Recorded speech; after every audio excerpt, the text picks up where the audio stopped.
Bapa di surga, terima kasih Tuhan. Kembali kepada sesi berikutnya Tuhan, kami mau belajar tentang kuasa darah Yesus Kristus yang sudah mengorbankan dirinya bagi kami. Bapa, masih banyak kami tidak mengerti atau masih banyak kami tidak mengalaminya. Sudah lama jadi anak Tuhan tidak paham. Untuk itu Tuhan, singkapkanlah, biarlah boleh menjadi berkat buat kami. Dan hamba-Mu, Ibu Suryani juga, Engkau urapi, biarlah segala kata, ucapan, kalimat semuanya boleh menjadi rema buat kami yang mendengarkannya. Berilah kami roh yang rindu terus mendengar pengajaran-Mu, Tuhan. Dan juga buat Ibu Ana Chandra juga, Engkau urapi juga yang pindah acara ini dari awal hingga akhirnya. Dan juga saudara Kodeks Trinity Agus yang mengawasi IT, juga Engkau urapi juga. Biar segala peralatan semua bekerja dengan baik. Segala kuasa kegelapan yang coba mengganggu acara kami ikat di dalam nama Tuhan Yesus Kristus. Indahlah Engkau. Terima kasih Bapak di surga. Kami siap menerima pengajaran-Mu di dalam nama Tuhan Yesus Kristus. Kami berdoa. Amin.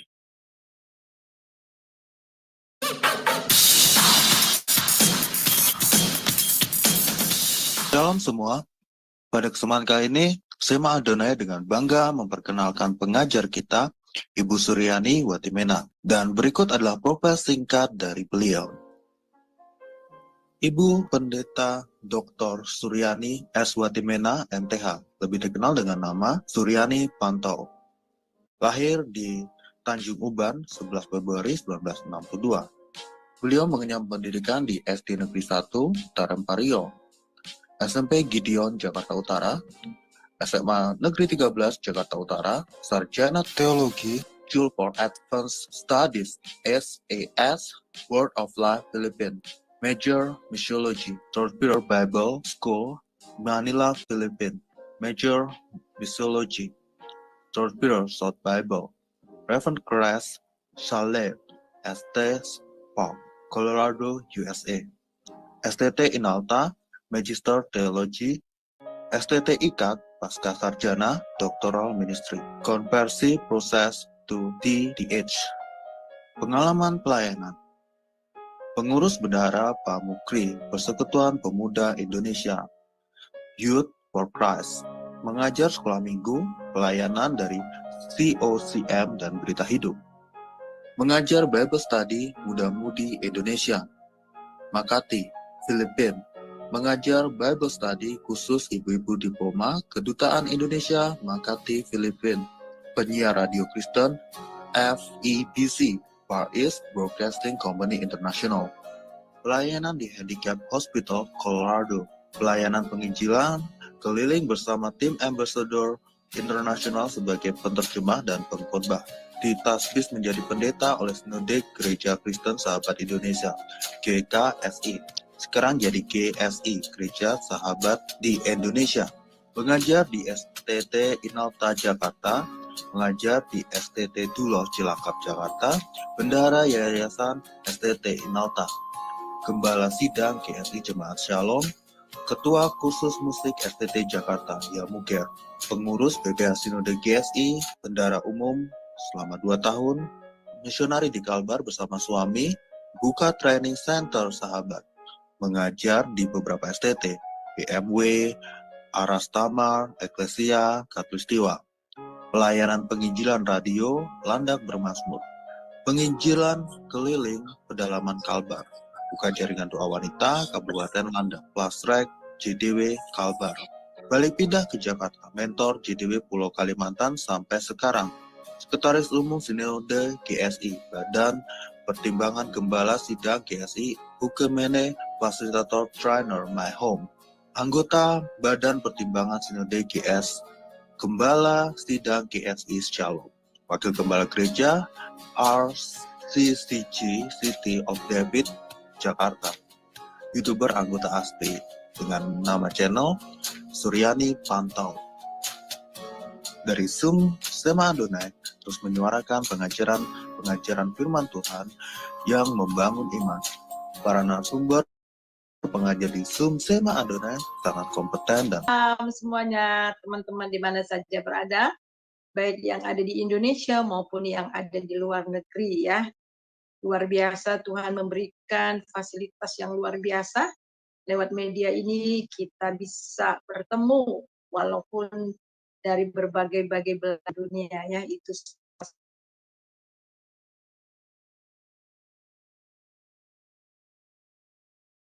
on Bu, Bu dibuka, unmute Bu, termute Ibu Pendeta Suryani masih posisi mute Bu.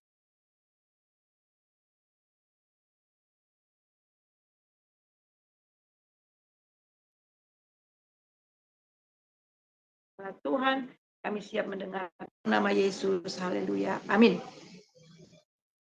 Ya, saudara yang kekasih di dalam Tuhan Yesus, pada malam ini kita akan belajar kuasa dalam darah Yesus ya. Kuasa apa saja ya, di dalam darah Tuhan Yesus Kristus bagi kita yang percaya kepadanya. Mari kita membuka Alkitab kita dari Ibrani pasal 9 ayat 19 dan 22. Ibrani pasal 9 ayat 19 dan 22.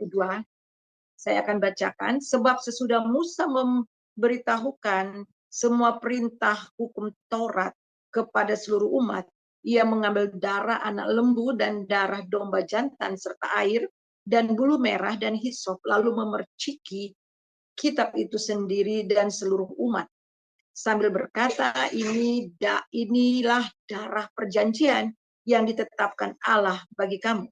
Dan juga kemah dan semua alat untuk ibadah dipercikannya secara demikian dengan darah. Dan hampir segala sesuatu disucikan menurut hukum Taurat dengan darah.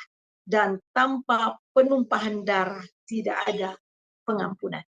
Saya akan bacakan bagian terakhir. Dan hampir segala sesuatu disucikan menurut hukum Taurat dengan darah, dan tanpa penumpahan darah tidak ada pengampunan. Nah, saudaraku yang kekasih, dari ayat bacaan yang kita lihat tadi, yang kita baca ya, bahwa menegaskan tidak ada, ayat 22, tidak ada pengampunan tanpa penumpahan darah. Sudah jelas di sini penumpahan daripada darah Yesus Kristus. Di ayat 19, ini ada dalam perjanjian lama bahwa Musa memercikkan darah domba dan darah lembu ya ke kitab dan seluruh umat Israel. Dan dalam ayat yang ke-20 di situ sambil berkata, inilah darah perjanjian yang ditetapkan Allah bagi kamu. Jadi darah perjanjian itu artinya bahwa ada perjanjian darah. Jadi umat Israel ketika mereka mengatakan bahwa mereka akan setia kepada Tuhan, kemudian diikat dengan darah. Jadi covenant, ya, jadi covenant, jadi benar-benar perjanjian darah di mana mereka dipercik dengan darah. Dan kemudian Musa sambil berkata, inilah darah perjanjian yang diadakan Tuhan dengan kamu berdasarkan segala firman ini. Ayat ini langsung menunjukkan kepada Yesus yang adalah Tuhan. Itu sendiri yang meneguhkannya. Nah, mari kita melihat di dalam Matius pasal 26 ayat 28. Jadi Yesus langsung meneguhkan ini. Sebab inilah darahku, darah perjanjian yang ditumpahkan bagi banyak orang untuk pengampunan dosa. Jadi ribuan tahun sebelum itu, di dalam perjanjian lama, di dalam kitab Musa, di dalam kitab Taurat ya, telah mengatakan bahwa Musa mengatakan inilah darah perjanjian yang ditetapkan bagi kamu. Dan kemudian digenapi di dalam Tuhan Yesus. Dan Tuhan Yesus ketika dia berkata, inilah darahku, darah perjanjian. Jadi ini langsung connect apa yang dikatakan di dalam hukum Taurat, apa yang dikatakan oleh Musa. apa yang telah ditetapkan Tuhan di dalam perjanjian lama mengenai darah perjanjian ini. Nah, darah perjanjian ini adalah darah Yesus Kristus sendiri. Dan Yesus sendiri mengkonfirm dan dia langsung meneguhkan apa yang dikatakan di dalam Taurat. Dan dia katakan sebelum dia naik ke salib, saudara, sebelum dia disalib, dia ada perjamuan kudus dengan murid-muridnya. Dia memecahkan roti dan kemudian juga dia memberi minum ya cawan anggur yang menunjukkan kepada bagaimana tubuhnya akan dipecah-pecahkan dan juga darahnya akan tertumpah. Dan dia katakan sekali lagi, inilah darahku, darah perjanjian yang ditumpahkan bagi banyak orang untuk pengampunan dosa. Jadi jelas bahwa Yesuslah penggenapan daripada hukum Taurat itu. Nah, kita melihat di sini ada beberapa ditulis di dalam Injil. Kita melihat di Markus 14. Kita lihat Markus 14 ayat 24. Silakan Ibu Ana bacakan, tolong. Markus 14 ayat 24.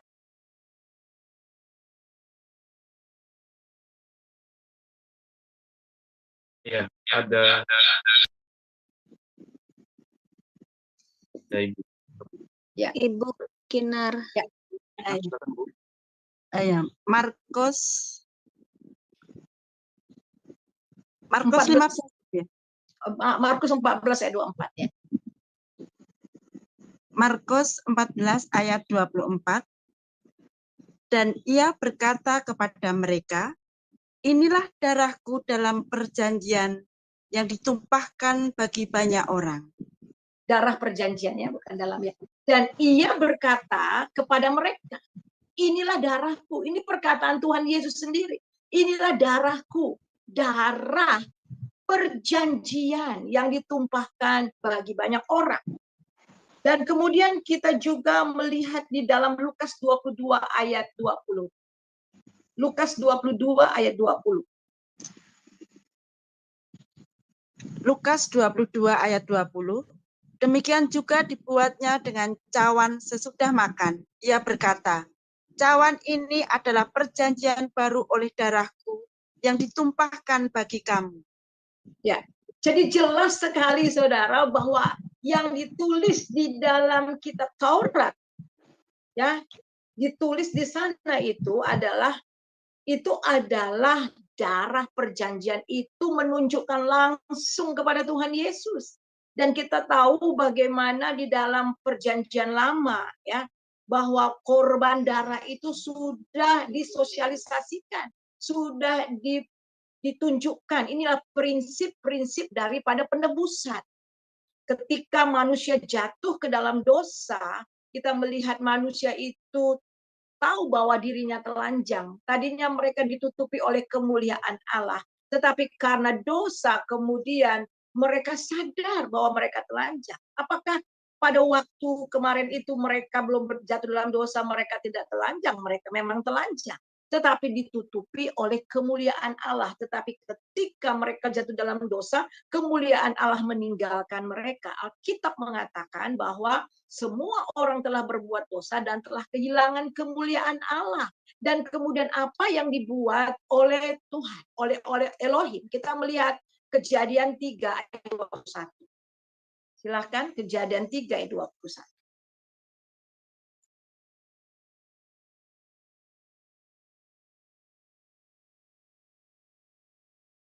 Silakan Bu. Maaf, sebelum saya mut. Kejadian 3 ayat 21. Dan Tuhan Allah membuat pakaian dari kulit binatang untuk manusia dan untuk istrinya itu, lalu mengenakannya kepada mereka.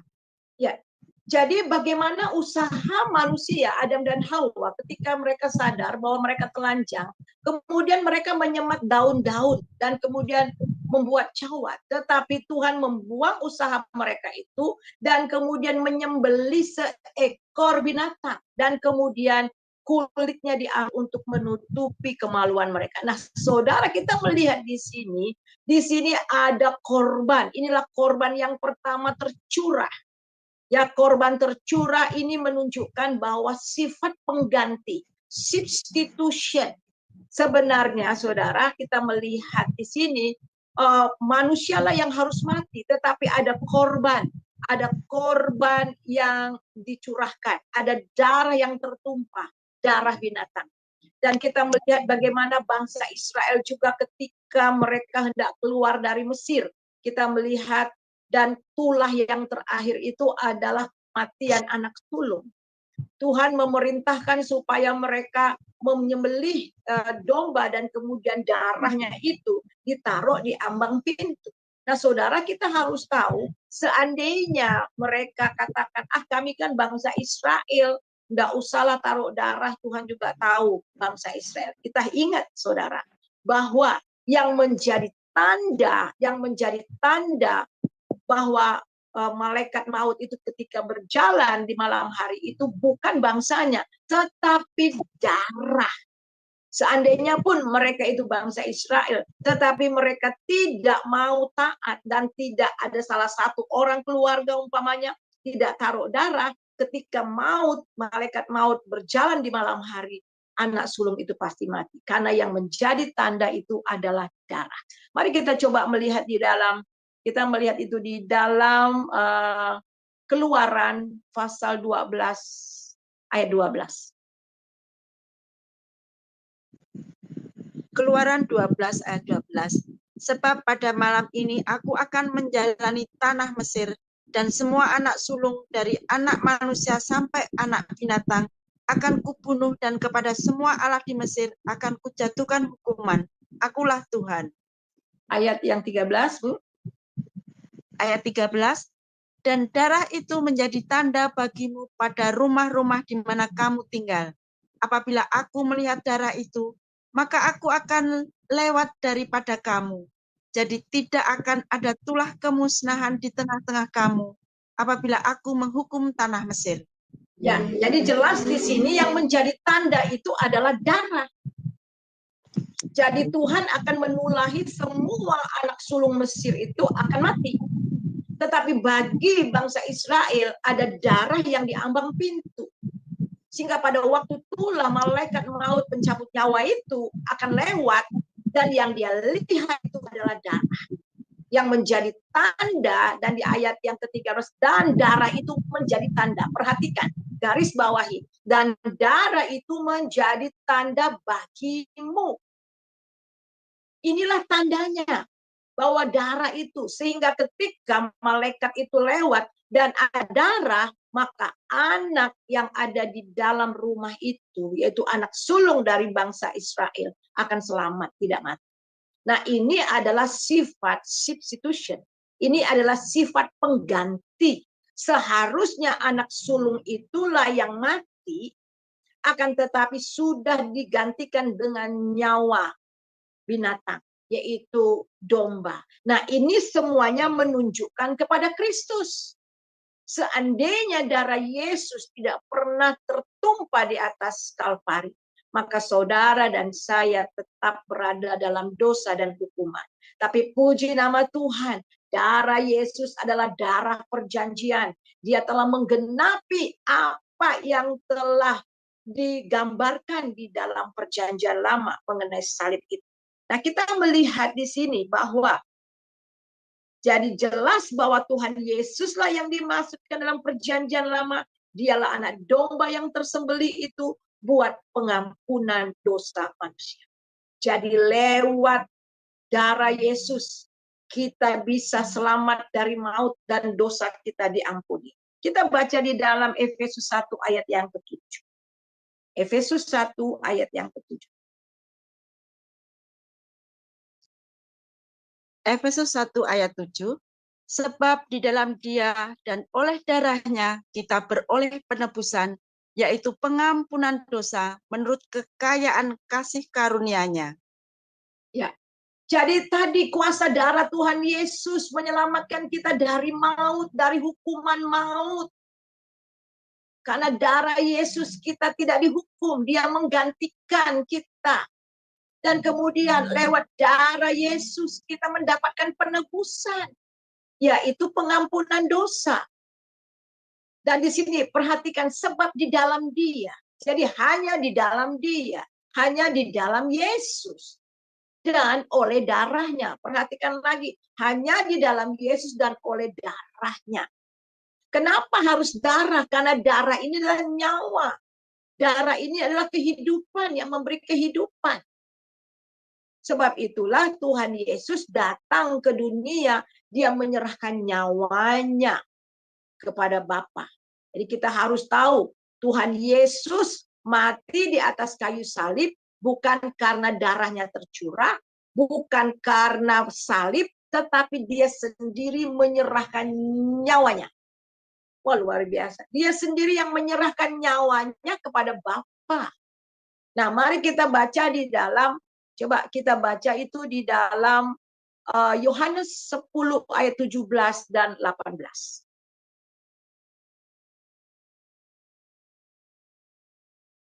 Silakan Ibu Ana. Ya, 17-18. Ya. Yohanes 10 ayat 11 sampai 12. Ayat 17-18. Oh ya. Bapa mengasihi aku oleh karena aku memberikan nyawaku untuk menerimanya kembali. Ayat 18. Tidak seorang pun mengambilnya daripadaku, melainkan aku memberikannya menurut kehendakku sendiri.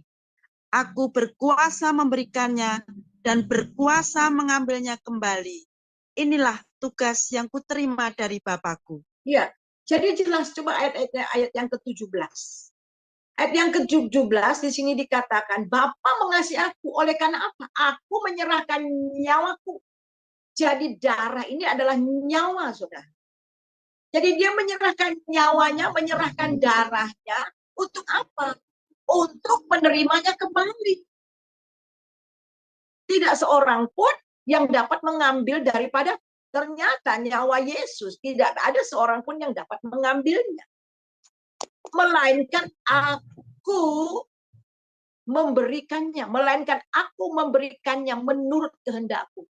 Jadi oleh sebab itulah di salib Tuhan Yesus katakan, Bapa, kuserahkan nyawaku ke dalam tanganmu. Jadi dia sendiri menyerahkan. Dan ketika dia menyerahkan, kemudian dia mati. Jadi dia sendiri, dan yang sangat luar biasa. Dia bukan hanya memberikan menurut kehendak. Jadi menurut kehendaknya sendiri. Dan aku berkuasa memberikannya. Nah, dia berkuasa memberikan nyawanya. Dan berkuasa juga mengambilnya kembali. Jadi ketika hari ketiga dia mengambil nyawanya itu kembali. Dia hidup kembali. Apakah ada orang yang seperti ini? Siapa kita yang bisa menyerahkan nyawa dan kemudian mengambil nyawa kembali? Jadi jelas bahwa di sini dia itu adalah Tuhan. Dia menjadi daging. Kenapa dia harus menjadi daging? Kenapa firman harus menjadi daging? Supaya lewat daging Tuhan Yesus di atas kayu salib, dosa-dosa kita diletakkan di atas daging Yesus. Kita coba baca di dalam, kita baca itu di dalam Roma pasal yang ke-8, ayat yang ke-3 dan ke-4. Roma pasal 8. Roma 8, ayat 3. Sebab apa yang tidak mungkin dilakukan hukum Taurat karena tak berdaya oleh daging, telah dilakukan oleh Allah dengan jalan mengutus anaknya sendiri dalam daging yang serupa dengan daging yang dikuasai dosa karena dosa. Ia telah menjatuhkan hukuman atas dosa di dalam daging. Ayat 4. Supaya tuntutan hukum Taurat digenapi di dalam kita yang tidak hidup menurut daging, tetapi menurut roh. Wah, ini luar biasa, saudara. Apa yang tidak mungkin dilakukan hukum Taurat karena daging kita nggak berdaya. Bukan hukum Taurat itu yang berdosa, tapi kita sudah terjual di bawah kuasa dosa. Sehingga daging kita nggak bisa melakukan hukum Taurat. Kita ini nggak sempurna. Hukum Taurat itu sempurna. Ada 10-1 dilanggar, sudah langgar semua. Adakah orang yang mampu? Tidak ada yang mampu. Daging kita sudah terjual di bawah kuasa dosa. sehingga kita nggak mampu. Taurat itu rohani, tetapi tubuh kita, daging kita telah dikuasai, telah terjual di bawah kuasa dosa. Coba kita lihat dalam Roma pasal yang ke-7 ayat 14. Roma 7 ayat 14, sebab kita tahu bahwa hukum Taurat adalah rohani, tetapi aku bersifat daging, terjual di bawah kuasa dosa. Nah itu, sebab aku tahu bahwa hukum Taurat itu adalah rohani, tetapi aku ini, kita ini bersifat daging, terjual di bawah dosa. Kita nggak sanggup melakukan dengan kekuatan daging kita. Oleh sebab itulah Yesus harus menjadi daging. Kita kembali kepada Roma 8 ayat yang ketiga. Roma Apa 8 yang- ayat 3. Ya, ayat 3. Silakan. Sebab apa yang tidak mungkin dilakukan hukum Taurat karena tak berdaya oleh daging, telah dilakukan oleh Allah dengan jalan mengutus anaknya sendiri dalam daging, yang serupa dengan daging, yang dikuasai dosa karena dosa. Ia telah menyatukan hukuman atas dosa di dalam daging, Ya, supaya jelas. tuntutan hukum Taurat digenapi di dalam kita, yang tidak hidup menurut daging, tetapi menurut roh. Amin. Jadi saudara, Tuhan Yesuslah menggenapi. Kenapa dia harus jadi daging? Supaya darahnya, dia seperti anak domba yang tersembelih, darahnya tercurah lewat daging yang dipecah-pecahkan, lewat darah yang tercurah dari tubuh yang mengalir itu saudara, lewat dagingnya, sehingga apa yang nggak mungkin dikerjakan oleh daging kita dilakukan di dalam daging Yesus, supaya di dalam Tuhan Yesus kita menggenapi hukum Taurat. Oh, luar biasa. Jadi dengan kematian darah Yesus tercurah itu, kita bisa menggenapi hukum Taurat di dalam Yesus. Sebab itulah ayat keempat katakan supaya tuntutan hukum Taurat digenapi di dalam kita. Supaya tuntutan hukum Taurat digenapi di dalam kita yang tidak hidup menurut daging, tapi menurut roh.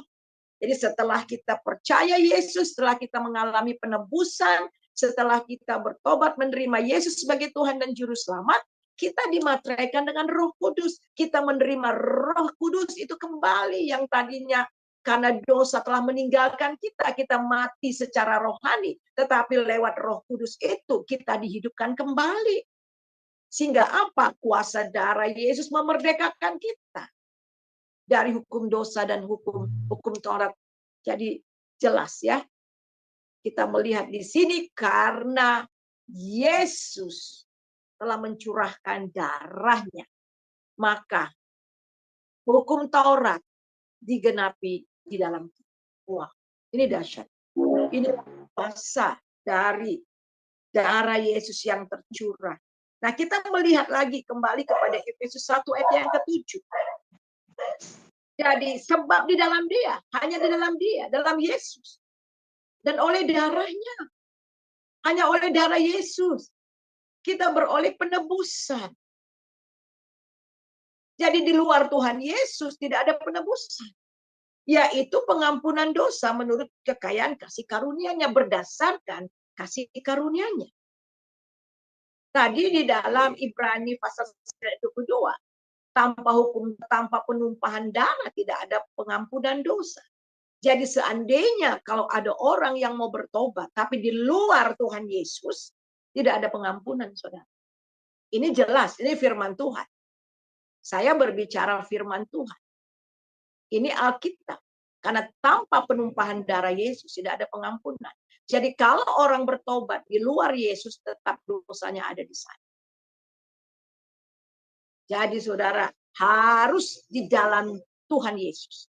Harus di dalam dia. Dan di dalam dan oleh darah Tuhan Yesus, maka ada pengampunan. Kita beroleh penebusan, yaitu pengampunan dosa.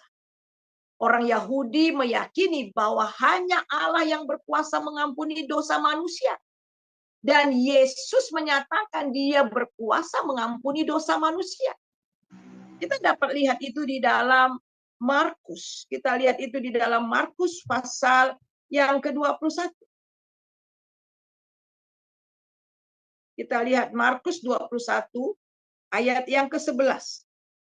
Saya akan baca, kita akan baca dulu dari ayat yang ke-5 ya, sampai ayat yang ke-11. Bu, Markus sampai 16, Bu. 16 Ya. ya. Markus sampai 16.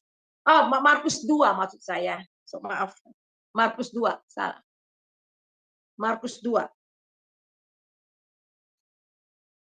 Ayat berapa, Bu? Maaf. Bu, Mulai dari ayat yang ke-5 ya.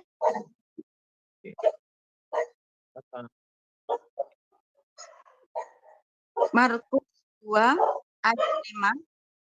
Ketika Yesus melihat iman mereka, berkatalah ia kepada orang lumpuh itu, "Hai anakku, dosamu sudah diampuni." Ayat 6. Tetapi di situ ada juga duduk beberapa ahli Taurat. Mereka berpikir dalam hatinya. Ayat 7. Mengapa orang ini berkata itu? Ia menghujat Allah. Siapa yang dapat mengampuni dosa selain daripada Allah sendiri? Ayat 8. Tetapi Yesus segera mengetahui dalam hatinya bahwa mereka berpikir demikian, lalu ia berkata kepada mereka, "Mengapa kamu berpikir begitu dalam hatimu?" Ayat 9. Manakah lebih mudah mengatakan kepada orang lumpuh ini, "Dosamu sudah diampuni," atau mengatakan, "Bangunlah, angkatlah tilammu dan berjalan." Ayat 10.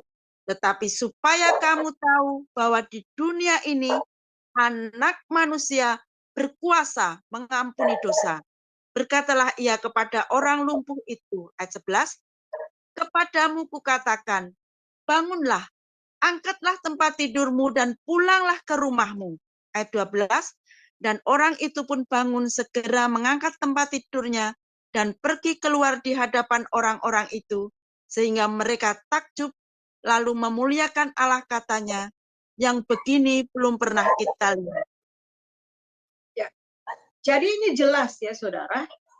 Jadi ketika ada orang yang membawa orang yang lumpuh, Yesus langsung katakan, dosamu telah diampuni. Orang-orang ahli Taurat pada saat itu memang siapa yang dapat mengampuni dosa manusia, dan mereka katakan, wah Tuhan Yesus ini menghujat. Tetapi jelas kita melihat itu di dalam ayat yang ke-10. Tetapi supaya kamu tahu bahwa di dunia ini, perhatikan, di dunia ini loh saudara, bahwa di dunia ini, tempat di mana kita berada sekarang ini, Anak Manusia berkuasa mengampuni dosa. Anak Manusia itu Dia yang firman menjadi manusia, berkuasa mengampuni dosa. Berkatalah ia kepada orang lumpuh itu, angkatlah tempat tidurmu dan berjalanlah, pulanglah. Jelas. Jadi Yesus di dunia ini satu-satunya yang dapat mengampuni dosa manusia. Karena harga untuk pengampunan itu adalah darah Yesus. Ada jaminannya. Oleh sebab itu pada zaman bangsa Yahudi, pada zaman perjanjian lama, ketika orang datang untuk minta pengampunan, mereka harus memotong seekor domba. Paling sedikit itu adalah burung merpati. Bagi orang yang nggak mampu. Jadi di sini dikatakan bahwa harus ada penumpahan darah. Karena tanpa penumpahan darah tidak ada pengampunan. Jadi jelas. Jadi saudara, Alkitab dengan tegas, kuasa daripada darah Yesus itu, yang pertama tadi kita melihat Dia menggantikan kita. Dia memberi kehidupan yang harusnya mati, tetapi kita mendapatkan kehidupan. Dia mati supaya kita mendapatkan kehidupan. Kemudian kita ditebus dari dosa-dosa kita, sehingga kita mendapatkan pengampunan dosa. Jadi jelas bahwa Yesus berkuasa mengampuni dosa manusia yang satu-satunya. Sekali lagi di dalam Ibrani pasal 9 ayat 22. Ibrani 9 ayat 22, silakan Bu.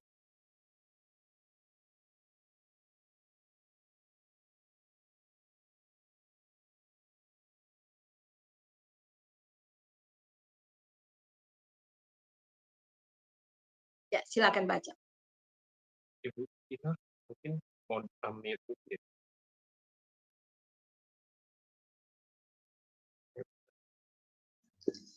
Ibrani 11 ayat yang keberapa, Bu?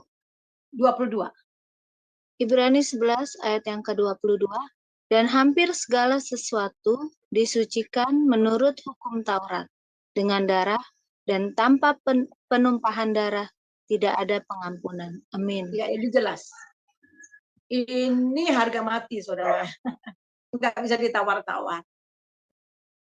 Jadi seseorang yang ingin diampuni, ditebus dosanya, dan diselamatkan, harus datang pada Yesus. Sehingga darahnya akan menyelamatkan saudara. Darahnya akan mengampuni saudara dan menebus saudara. Oleh darahnya ini, kita bisa ditebus. Kita bisa diampuni. Dan ini adalah harga yang harus dibayar. Jadi kematian pengorbanan daripada Tuhan Yesus itu menggantikan kita. Sehingga dia mati, kita mendapatkan kehidupan. Kalimat terakhir dari Efesus 1 ayat 7 menurut kekayaan kasih karunia-Nya. Jadi pengampunan kita dalam Kristus tidak dapat kita upayakan. Semata-mata karena kasih karunia Tuhan yang dilimpahkan kepada kita. Ucapan pertama Tuhan Yesus ketika dia disalib, Bapa, ampunilah kesalahan mereka karena mereka tidak tahu apa yang mereka perbuat. Jadi pengampunan yang kita terima hanya lewat salib Kristus. Dan oleh karena rahmat-Nya yang besar, kita diampuni. Jadi ketika kita bertobat dan mengakui dosa, dan meminta ampun atas dosa kesalahan kita, serta percaya bahwa Dia adalah Tuhan dan Juru Selamat, maka kita akan diampuni dan diselamatkan. Kita lihat bagaimana penjahat, ada dua penjahat yang bersama-sama dengan Tuhan Yesus. Kita melihat bagaimana seorang mengakui Tuhan Yesus, tapi yang satu menghina Tuhan Yesus. Mari kita lihat bersama-sama untuk lebih jelas Lukas pasal 23. Mulai dari ayat yang ke-39 sampai 43. Silahkan ya. Lukas 23 ayat 39 sampai 43. Lukas 23 ayat 39. Seorang dari penjahat yang digantung itu menghujat dia katanya, "Bukankah engkau adalah Kristus? Selamatkanlah dirimu dan kami." Ayat 40. Tetapi yang seorang menegur dia katanya, "Tidakkah engkau takut juga tidak kepada Allah, sedang engkau menerima hukuman yang sama?" Ayat 41. Kita memang selayaknya dihukum sebab kita menerima balasan yang setimpal dengan perbuatan kita. Tetapi orang ini tidak berbuat sesuatu yang salah. Ayat 42. Lalu ia berkata, "Yesus, ingatlah akan aku apabila engkau datang sebagai Raja." Ayat 43. Kata Yesus kepadanya, "Aku berkata kepadamu, sesungguhnya hari ini juga engkau akan ada bersama-sama dengan aku di dalam Firdaus." Ya, kita melihat di sini, saudara, Yesus katakan, pada hari ini juga kau akan bersama-sama dengan aku di dalam Firdaus. Jadi penjahat yang satu itu menegur penjahat yang menghujat Tuhan Yesus. Dan dia katakan, kamu tidak takut sama Tuhan, sama Allah.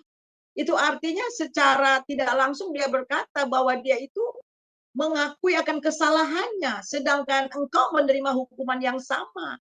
Kita memang selayaknya dihukum.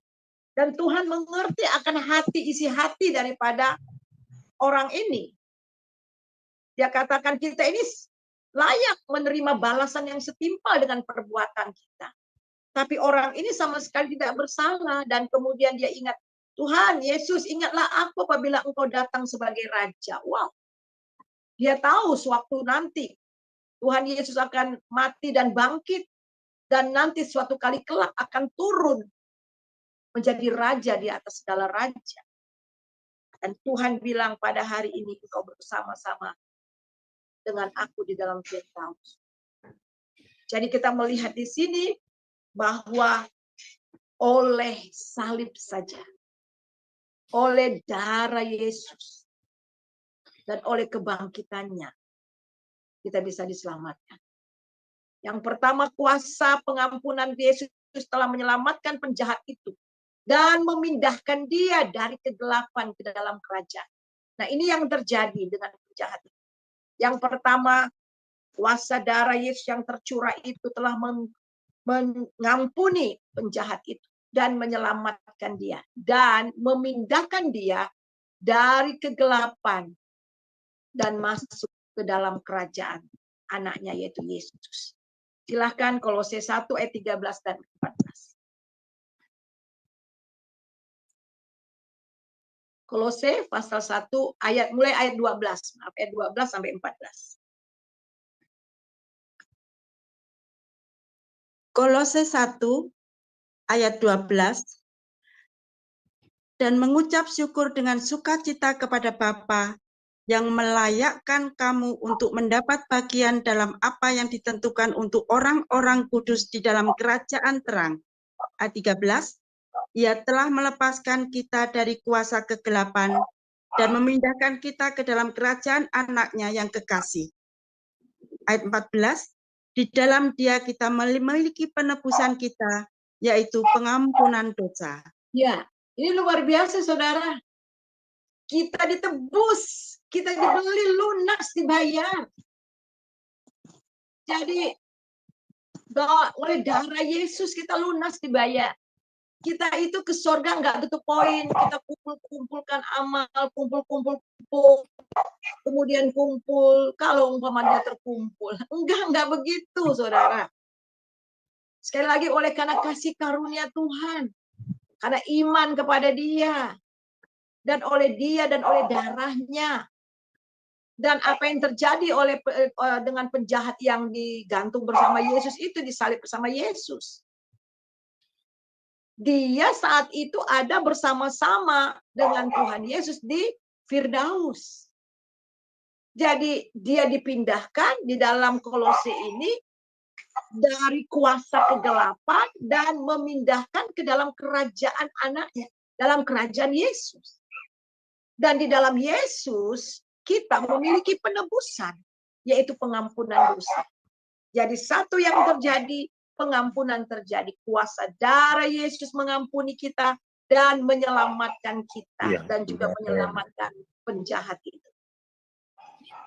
Jika tidak kepada Allah, kalau kita tidak, sekali lagi, kalau kita tidak mengaku dosa kita dan menerima Yesus, maka tidak ada pengampunan. Itu sudah jelas. Kemudian yang kedua, kuasa darah Yesus membenarkan kita. Kuasa darah Yesus membenarkan kita. Silakan baca Roma 5 ayat yang pertama.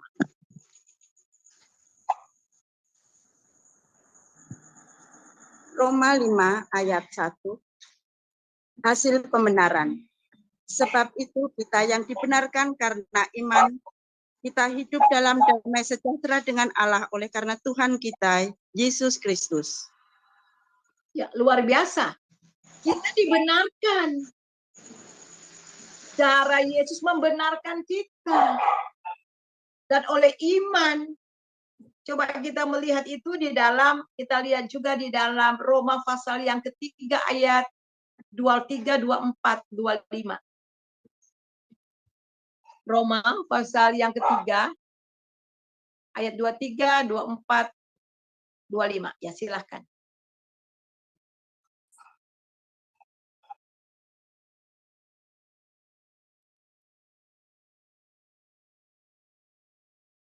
Silakan Ibu. Roma pasal yang ke Maaf, masih saya mut. Ya.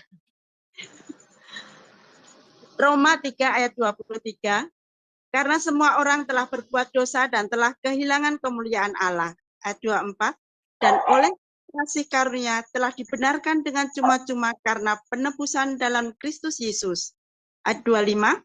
Kristus Yesus telah ditentukan Allah menjadi jalan pendamaian karena iman dalam darahnya. Hal ini dibuatnya untuk menunjukkan keadilannya karena ia telah membiarkan dosa-dosa yang telah terjadi dahulu pada masa kesabarannya. Ya, ayat 26. Ayat 26, maksudnya ialah untuk menunjukkan keadilannya pada masa ini, supaya nyata bahwa ia benar dan juga membenarkan orang yang percaya kepada Yesus. Ya, coba lihat ayat yang ke-25. Ayat 25. Kita lihat ya, Kristus Yesus telah ditentukan menjadi jalan pendamaian karena apa? Karena iman dalam apa? Dalam darahnya. Nah ini.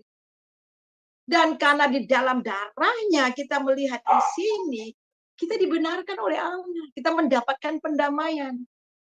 Menunjukkan hal ini dibuatnya untuk menunjukkan keadilannya. Karena ia telah membiarkan dosa-dosa yang terjadi dahulu pada masa kesabaran. Jadi rupanya begini saudara. Darah lembu, darah domba itu hanya menutupi dosa, tetapi tidak menghapus dosa. Tetapi bagaimana orang-orang dalam perjanjian lama ini diselamatkan? Karena mereka percaya kepada darah perjanjian itu. Walaupun Tuhan Yesus belum datang pada saat itu. Tetapi ketika mereka mengadakan ritual penebusan, pengampunan dosa, pendamaian hari-hari Dafirat, mereka iman mereka pada darah perjanjian itu yang akan datang. Dan mereka beriman kepada domba Allah yang sesungguhnya itu Yesus. Inilah yang menyelamatkan mereka. Dan darah itu walaupun ditutupi, dan ini dipending. Dan saudara, dalam perjanjian lama ini dipending semua kesabaran. Semua dosa-dosa, kebejatan, semua dosa-dosa. Ini dipending, saudara. Akan tetapi ketika Tuhan Yesus datang disalib dan mati disalib, semua murka Allah di dalam perjanjian lama, perjanjian baru, bahkan seluruh zaman ditimpakan di atas Tuhan Yesus. Ini menunjukkan keadilannya karena dia adil, dia menghukum dosa. Jadi di atas kayu salib itu dan oleh darah Tuhan Yesus yang tercurah itu, dia bukan hanya menunjukkan kasihnya, tetapi sekaligus keadilan Allah. Ini luar biasa. Jadi salib itu menjadi sentral bagi seluruh dunia. Bahkan seluruh zaman. Jadi salib, darah Yesus, itu adalah sentral dari seluruh zaman.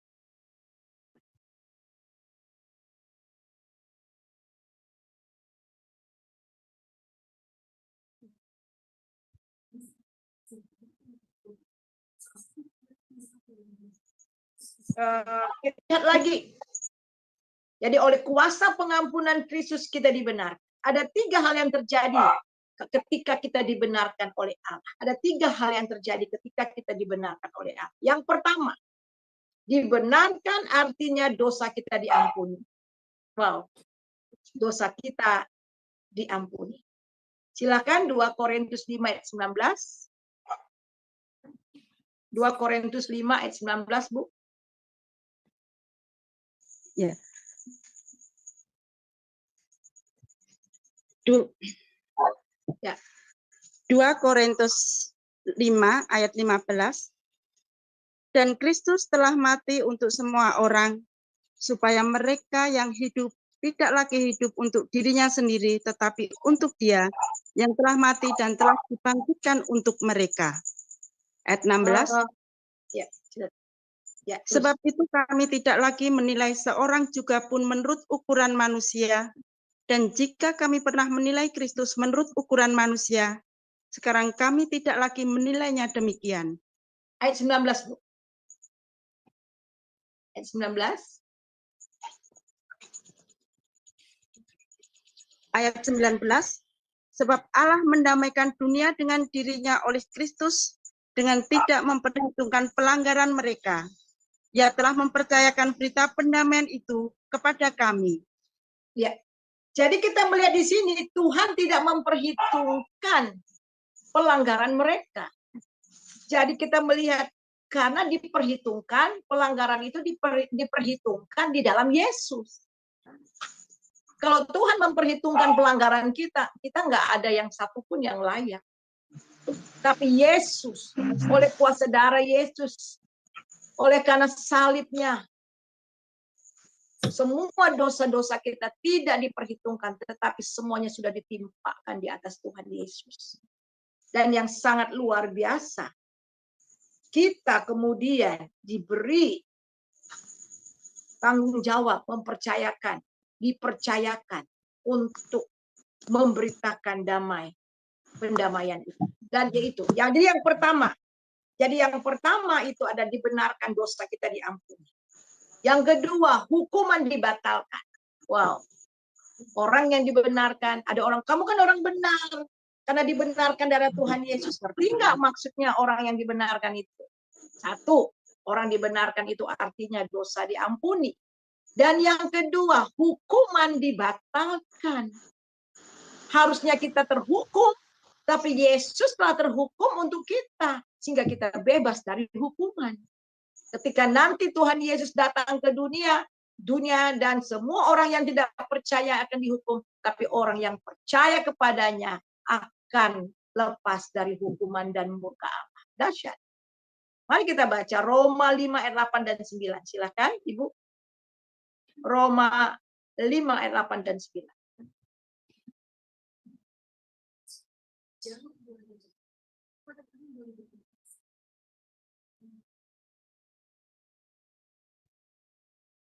Roma 5 ayat 8 dan 9.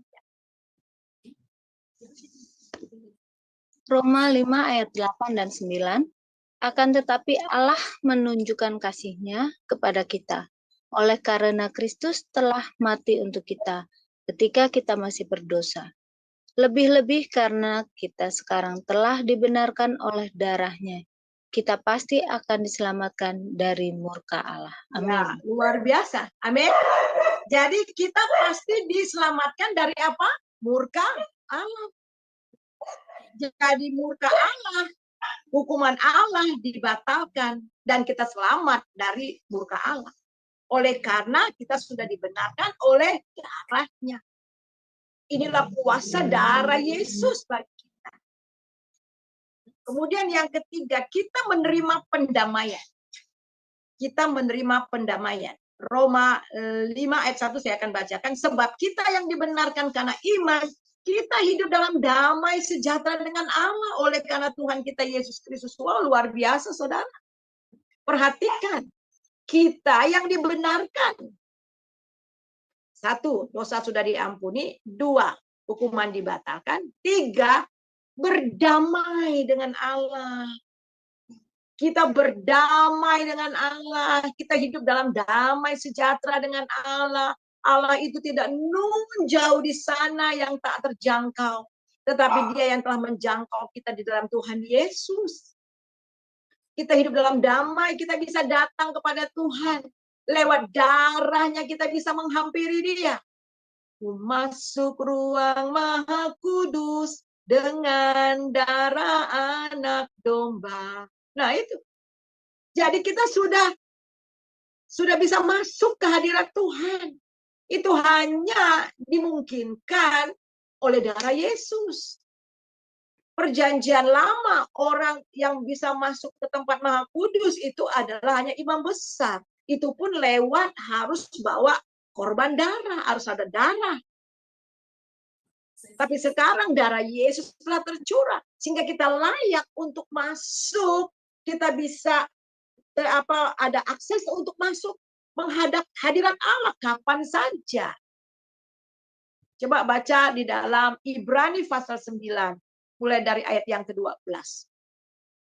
Ibrani pasal 9 ayat yang ke-12.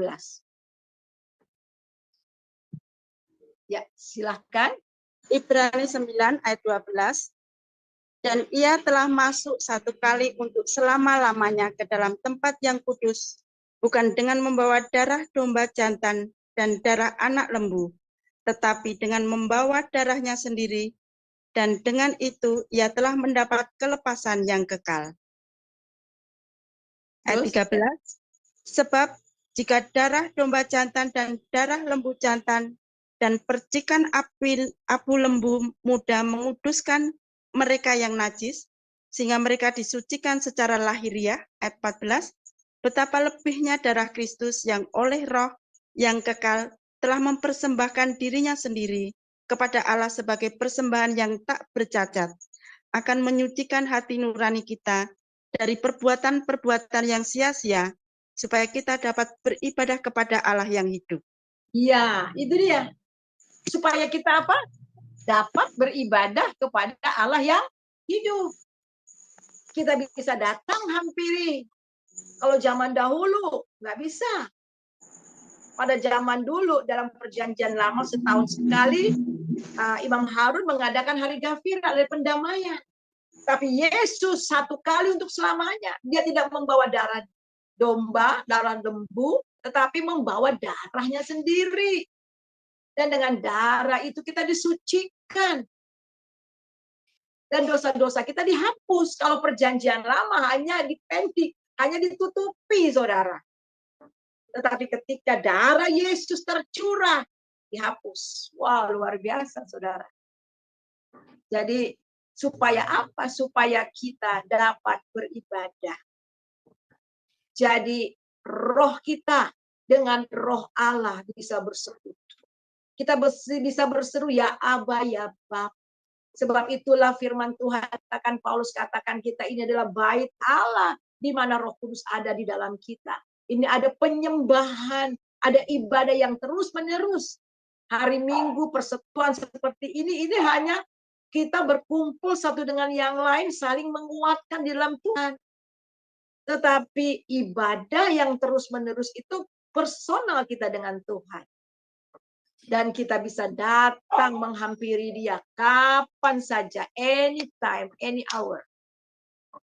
Dan kita bisa datang menghadap Dia di segala tempat, di segala penjuru, karena Dia adalah Maha Hadir. Dia enggak di tempat hanya satu penjuru, hanya satu arah, tidak. Tetapi seluruh arah, karena Dia ada di mana-mana. Kapan saja, di mana saja kita datang, bisa datang menghampiri Dia. Itu dimungkinkan hanya oleh darah Yesus. Karena kita sudah berdamai. Karena kita sudah berdamai. Kita coba kembali lihat di dalam Roma pasal 5 ayat yang kedua sekarang.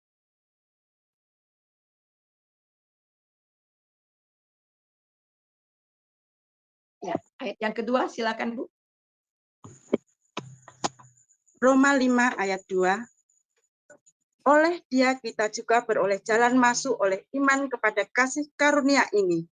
Di dalam kasih karunia ini, kita berdiri dan kita bermegah dalam pengharapan akan menerima kemuliaan Allah. Wow, luar biasa. Ya, ini luar biasa. Bahkan bukan hanya itu saja, kita bermegah dalam kesengsaraan kita. Karena kita tahu bahwa kesengsaraan itu menimbulkan ketekunan, dan ketekunan menimbulkan tahan uji. Tahan uji menimbulkan pengharapan. Pengharapan tidak mengecewakan karena kasih Allah telah dicurahkan ke dalam hati kita oleh Roh Kudus. Wah, dahsyat banget, saudara. Jadi ini adalah jaminan di mana ketika kita di dalam Roma pasal 5 ayat yang ke-1 tadi, bahwa kita hidup dalam damai sejahtera dengan Allah. Jadi penderitaan, segala sesuatu yang terjadi ini tidak bisa merampas damai kita bersama dengan Dia.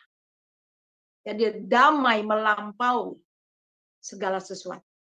Sebab itulah Tuhan Yesus katakan bahwa damai yang diberikan oleh dunia tidak sama dengan damai yang diberikan oleh Tuhan.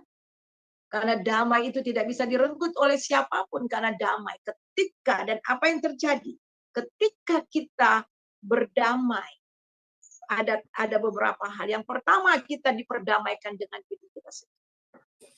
Pertama, kita berdamai dengan Allah.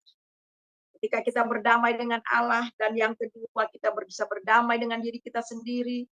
Ada begitu banyak orang membenci diri, bahkan bunuh diri, sakit hati dengan diri, tidak mau menerima diri karena nggak berdamai dengan diri sendiri. Saya pernah baca dulu bahwa musuh yang terbesar itu adalah diri sendiri.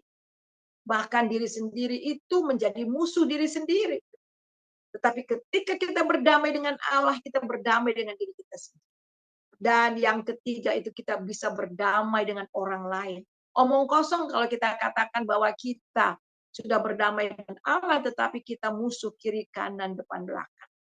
Orang yang sudah berdamai dengan Allah, berdamai dengan diri sendiri, maka dia juga akan berdamai dengan orang lain. Kita kemudian keempat, kita menerima pelayanan pendamaian itu. Kita menjadi agen pendamaian. Kita mendamaikan orang lain kepada orang lain. Dan kemudian kita mendamaikan orang lain kepada Allah lewat berita Injil yang kita beritakan. Kita baca itu di dalam 1 Korintus pasal 5 mulai dari ayat yang ke-18 sampai 20. 2 Korintus 5 ayat 18 sampai 20.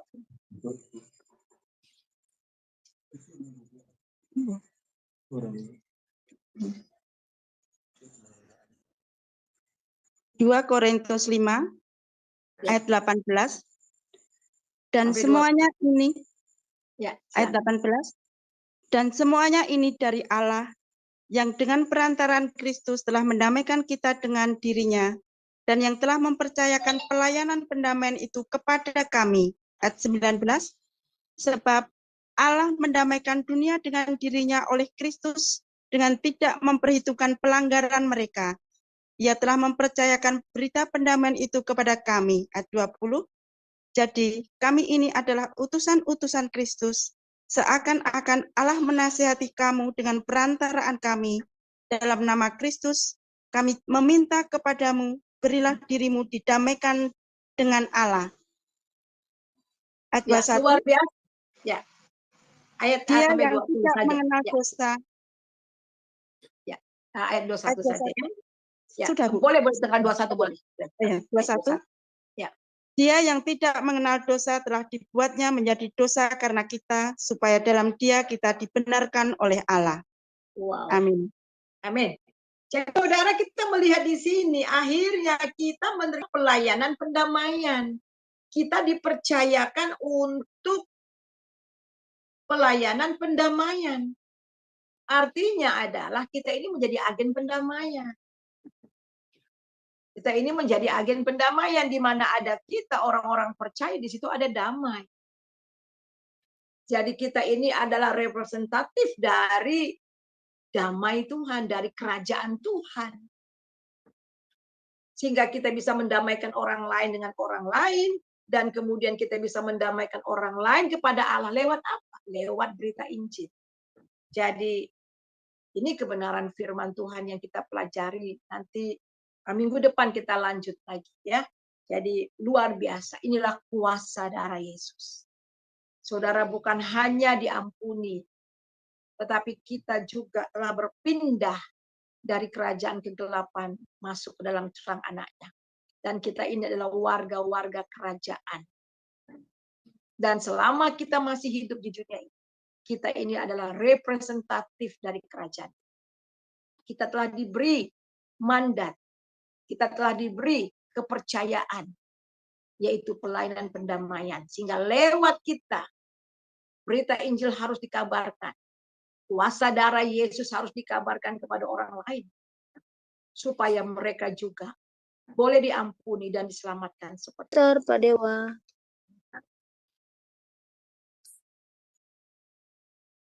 Salam Bu dosen, terima kasih atas informasi yang luar biasa. Saya masih awam tentang Yesus gitu ya Bu. Dan saya percaya bahwa Yesus adalah sang juru selamat ya Bu ya. Ya. Saya ini mendengar, saya juga sering nonton TikTok. Ini lagi rame Bu, bahwa Yesus bukan juru selamat katanya Bu. Yesus adalah yang juru selamat Yahweh. Itu bagaimana ya, Bu?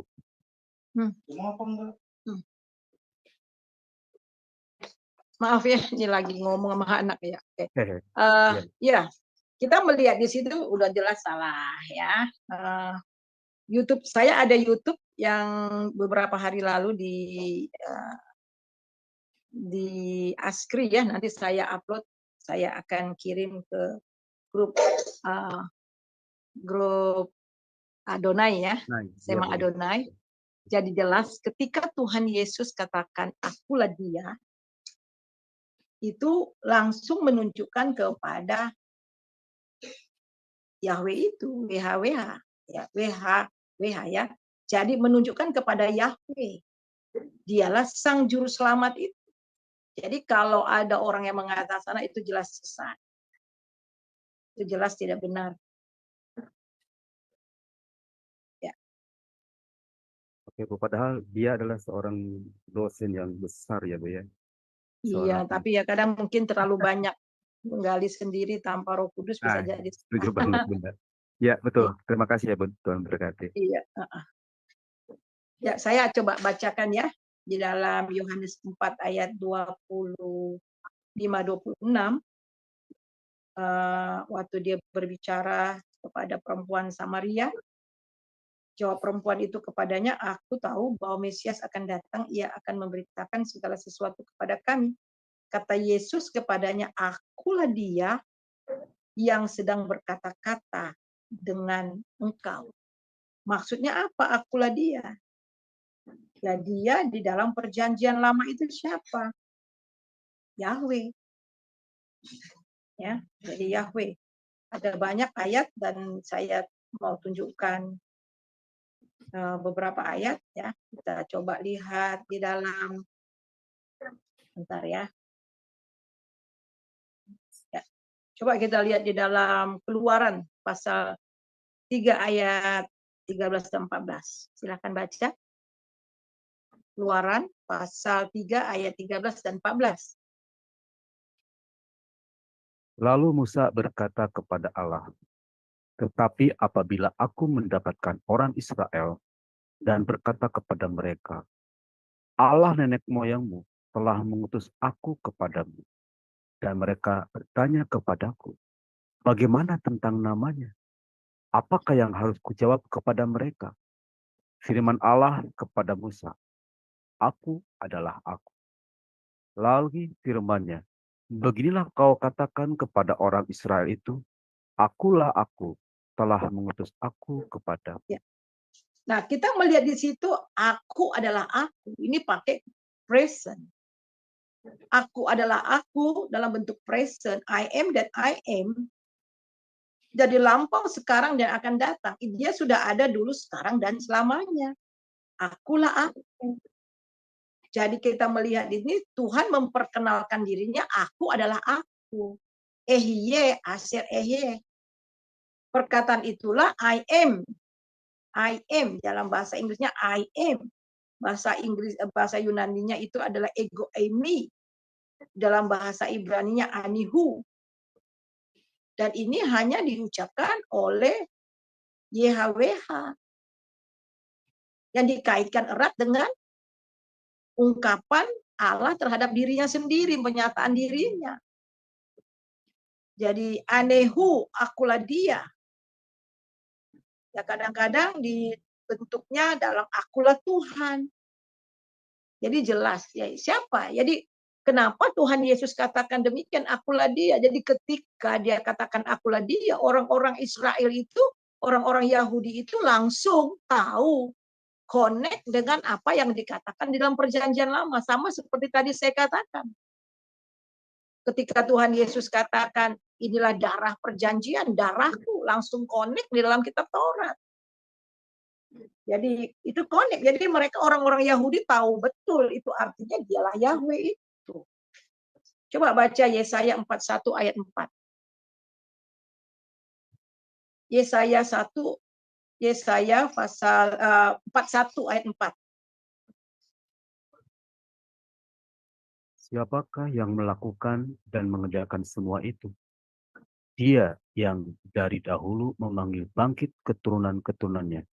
Aku, Tuhan yang terdahulu, dan bagi mereka yang terkemudian, aku tetap Dia juga. Ya, aku tetap Dia. Akulah Dia. Coba baca di Yesaya 43 ayat 10.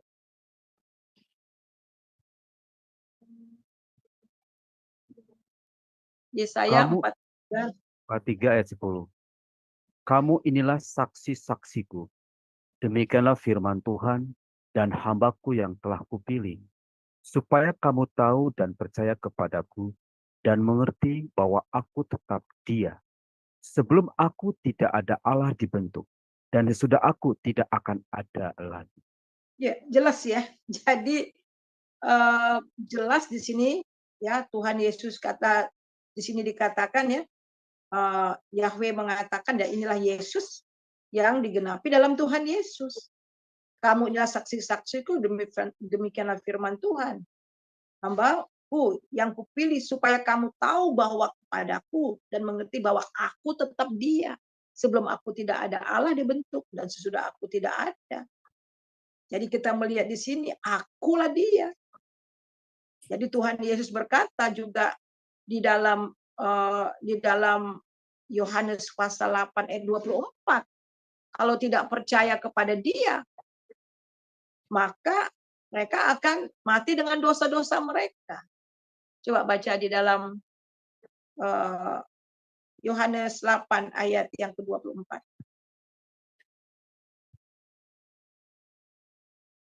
Yohanes 8 ayat yang ke-24. Karena itu, tadi aku berkata kepadamu, bahwa kamu akan mati dalam dosamu. Sebab jikalau kamu tidak percaya bahwa akulah Dia, kamu akan mati dalam dosamu. Jelas, ya, sangat jelas sekali.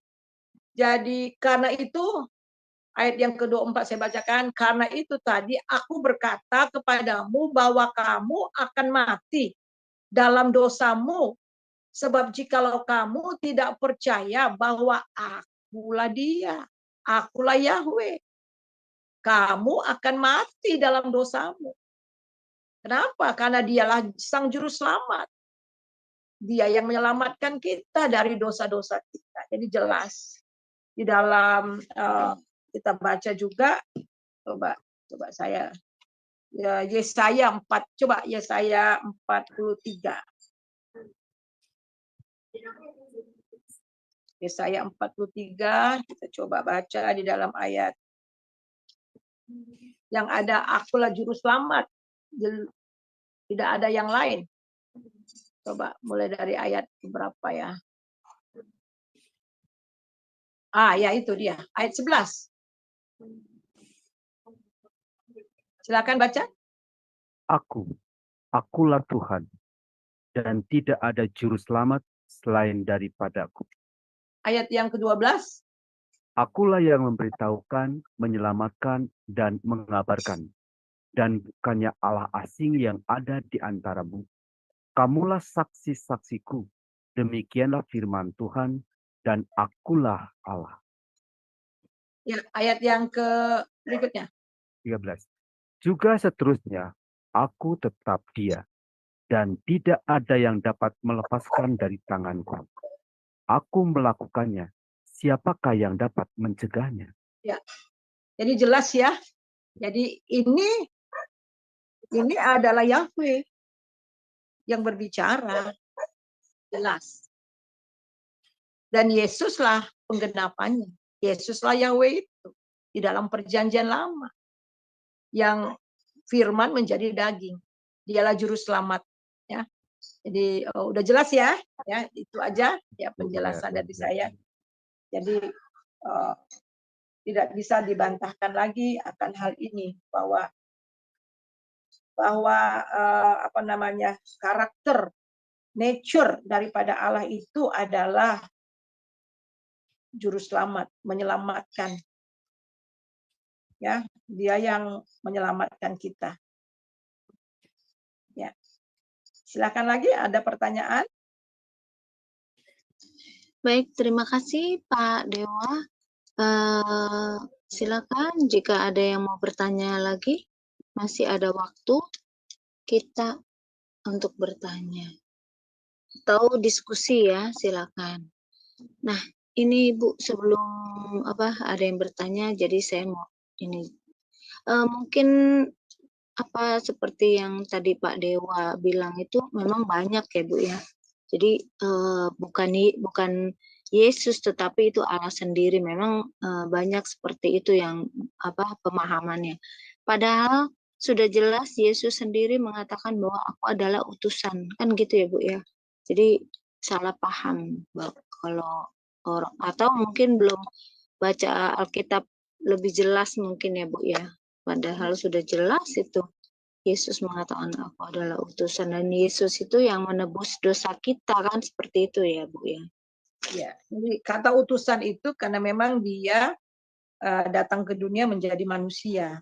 Jadi iya betul. Kita berbicara sebagai manusia kita harus tahu bahwa Tuhan Yesus itu mempunyai dua nature. Dia 100% Allah dan dia juga 100% manusia. Jadi sebagai manusia memang dia datang ke dunia terus oleh Bapa. Ya, kemanusiaan Tuhan Yesus. Kenapa? Tadi kita sudah jelas tadi kenapa dia harus datang ke dunia menjadi daging? Yaitu supaya dia dapat mencurahkan darahnya. Dia mati bagi penebusan dosa. Itu jelas ya. Iya, betul. Ya. Jadi intinya kita juga bersyukur ya Bu ya dengan Allah ya, maksudnya Allah kita yang hidup, yang rela istilahnya Datang ke dunia. Ya. Jadi dan menebus dosa-dosa kita.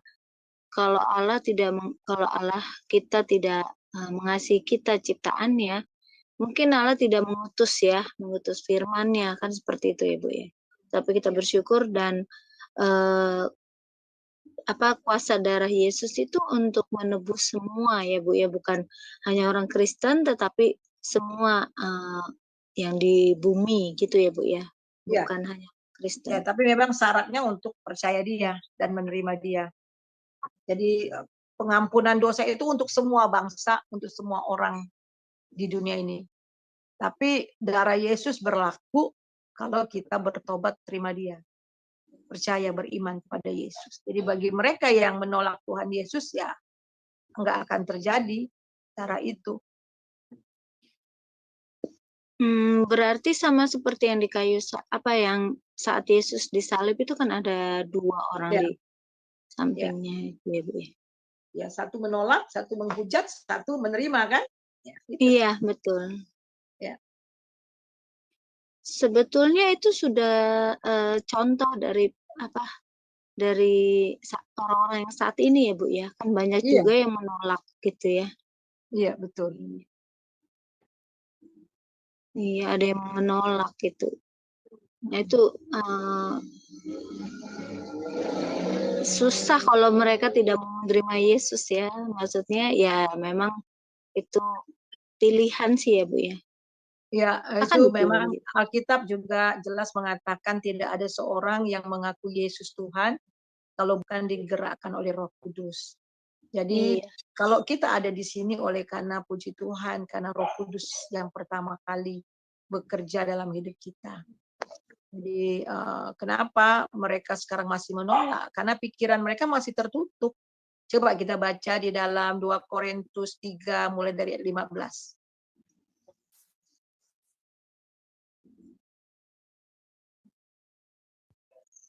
2 Korintus ya. Ya, 2 Korintus pasal 5. Pasal 3 maksud saya, pasal 3. Maaf, pasal 3. Ya, mulai dari ayat 15. Mulai dari 15, mulai ayat 15 ya. Tetapi janganlah anggap dia sebagai musuh, tetapi tegurlah dia sebagai seorang saudara gitu. Itu apa? Itu 2 Korintus ya Bu ya, salah.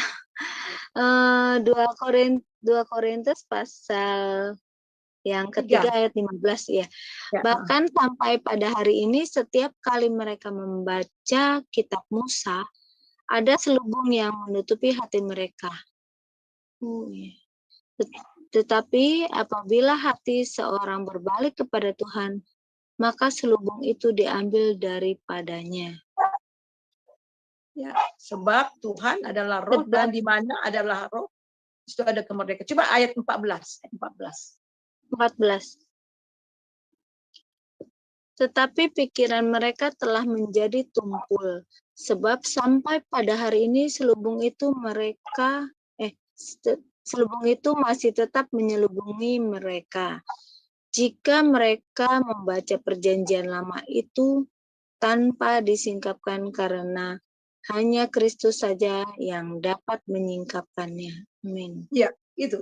Jelas ya?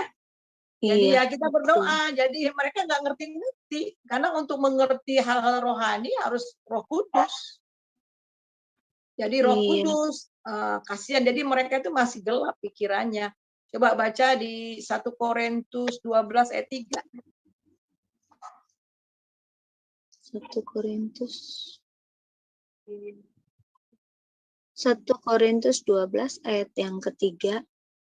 Karena itu aku mau meyakinkan kamu bahwa jadi walaupun mereka sudah hidup bersama-sama dengan Tuhan Yesus 3,5 tahun ya bersama-sama dengan Yesus, melihat kuasa Tuhan Yesus bekerja, orang mati dibangkitkan, kita lihat air menjadi anggur, orang buta melihat, orang timpang berjalan, orang penyakit kusta tahir, dan sebagainya, dan berulang-ulang kali Tuhan Yesus mengatakan bahwa dia itu akan dianiaya, kemudian akan dibunuh oleh para imam dan tua-tua, tetapi mereka belum nyampe di situ.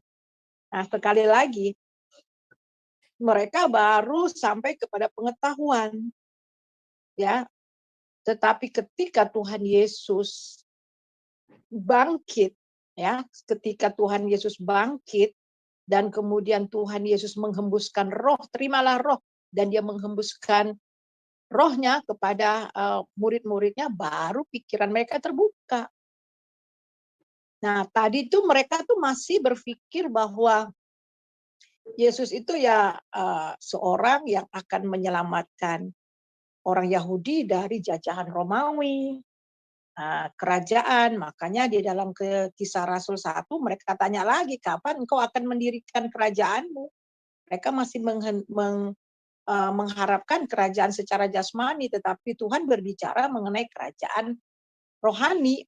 Nah, jadi ketika mereka mengalami kuasa kebangkitan Tuhan Yesus, dan kemudian mereka akhirnya hari Pantekosta mereka diurapi oleh Roh Kudus, dibaptis oleh Roh Kudus, di situ mereka mengerti dengan benar siapa Yesus. Bahkan Petrus yang tadinya menyangkal Yesus, sejarah kekristenan mengatakan juga bahwa perjalanan kehidupan kekristenan dan rasul-rasul, Petrus itu mati disalib, bahkan dia merasa tidak terhormat kalau kepalanya di atas, dia minta nyungsang. Nah itu, akhirnya mereka tahu siapa Yesus.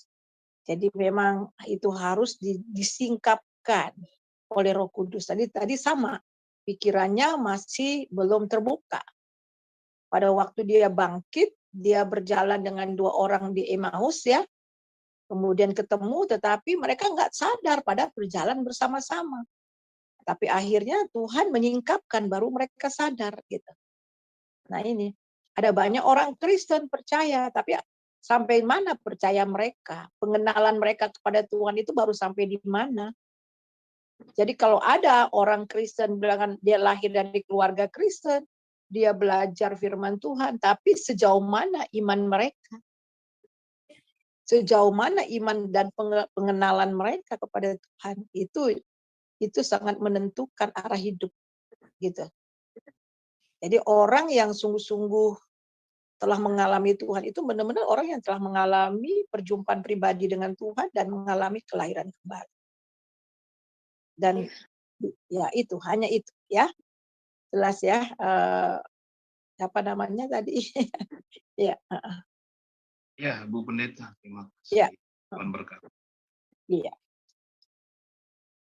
Oke, ada lagi atau bagaimana nih? Iya, baik. Masih ada lagi atau bagaimana? Ini masih ada waktu? Tidak ada ya? Iya. Baik, kalau tidak ada kita tutup ya. Karena akan ada sesi yang kedua ya Bu ya. Iya, betul. Ya. Baiklah, terima kasih buat Ibu, Bapak, saudara-saudari yang sudah mendengarkan pembelajaran pada hari ini. Dan kita akan akhiri pembelajaran pada hari ini dan next-nya akan ada sesi yang kedua. Terima kasih semuanya dan baik Ibu, kita akhiri dengan doa dan closing statement-nya Bu. Saya minta. Terima kasih. Ya, jadi closing statement-nya jadi sudah jelas ya bahwa hanya oleh darah Yesus, oleh Yesus dan oleh darahnya, hanya di dalam Dia dan oleh darahnya kita mendapatkan penebusan yaitu pengampunan dosa. Menurut kasih karunia-Nya, jadi jelas. Jadi darah Yesus, beriman kepada Tuhan Yesus dan dengan darahnya, beriman juga dalam darahnya, maka kita diselamatkan. Jadi kalau ada orang mau bertobat tapi di luar Yesus, dosanya masih tetap ada. Karena jaminan untuk sebuah pengampunan itu adalah darah. Tidak ada pengampunan tanpa penumpahan darah. Sebab itu kita mengucap syukur darah Yesus yang suci telah membeli kita sehingga kita lunas dibayar. Alkitab mengatakan bahwa kita telah lunas dibayar oleh darah Yesus. Jadi luar biasa. Saudara dan saya ini adalah orang-orang yang sudah lunas dibayar dengan darah Yesus. Yang lunas, setelah lunas, kemudian Alkitab mengatakan kita dimateraikan. Karena memang kata penebusan, makna daripada penebusan dari Alkitab, dan kata itu dipakai ada 3 untuk menggambarkan penebusan. Yang pertama itu adalah dalam bahasa Yunani-nya egorazo. Itu artinya memilih. Allah Bapa memilih kita. Di dalam Efesus pasal yang pertama ayat yang ke-4, Dia memilih kita sebelum dunia dijadikan supaya kita hidup kudus dan tak bercacat. Allah Bapa memilih kita, menyediakan keselamatan. Kemudian anaknya Yesus Kristus membayar harga dengan darah. Esgogorazo. Itu adalah dibayar dengan darahnya. Kemudian Roh Kudus, lutroo. Lutroo itu dimateraikan. Jadi sama seperti seorang budak pada zaman dahulu, mereka dijual di pasar budak. Ada seorang tuan memilih-milih, setelah dipilih, dia cocok, dia bayar. Setelah dia bayar, kemudian keluar surat kemerdekaan atau surat beli, kemudian dimateraikan. Materaikan artinya sah. Ini luar biasa. Kita sah menjadi anaknya, kita sah menjadi miliknya. Wah, luar biasa. Jadi darah Yesuslah yang membuat kita sah menjadi miliknya. Sehingga kita dimateraikan. Ketika kita ditebus oleh darahnya, kita percaya pada Dia, Roh Kudus memateraikan kita sehingga kita sah menjadi miliknya. Itu saja dari saya. Mari kita berdoa. Terima kasih Tuhan untuk pelajaran kami pada malam ini mengenai kuasa darah Yesus yang sangat luar biasa yang kami alami di dalam Tuhan Yesus. Terima kasih buat darah-Mu yang telah tercurah, sehingga lewat darah-Mu itu kami boleh mendapat bagian di dalam kerajaan surga. Kami ditebus dengan cara kami yang sia-sia. Dan kami boleh dibenarkan Tuhan. Kami Dosa-dosa kami Tuhan diampuni, hukuman dibatalkan, kami memiliki hubungan damai sejahtera dengan Engkau. Ini kami Tuhan, ini keberadaan kami, pakai kami untuk menjadi agen pendamaian yang memberitakan kabar baik kepada orang lain. Sehingga lewat berita kami yang kami sampaikan, berita tentang Kristus, mereka juga bisa didamaikan dengan Tuhan dan ditebus oleh darah. Terima kasih, saudara yang kekasih, mari angkat hati, terima berkat dari Tuhan. Damai sejahtera, sukacita yang melimpah-limpah dari Bapa di dalam Tuhan Yesus Kristus, serta persekutuan yang manis di dalam Roh Kudus, senantiasa menyertai saudara mulai hari ini sampai Maranatha. Haleluya. Amin.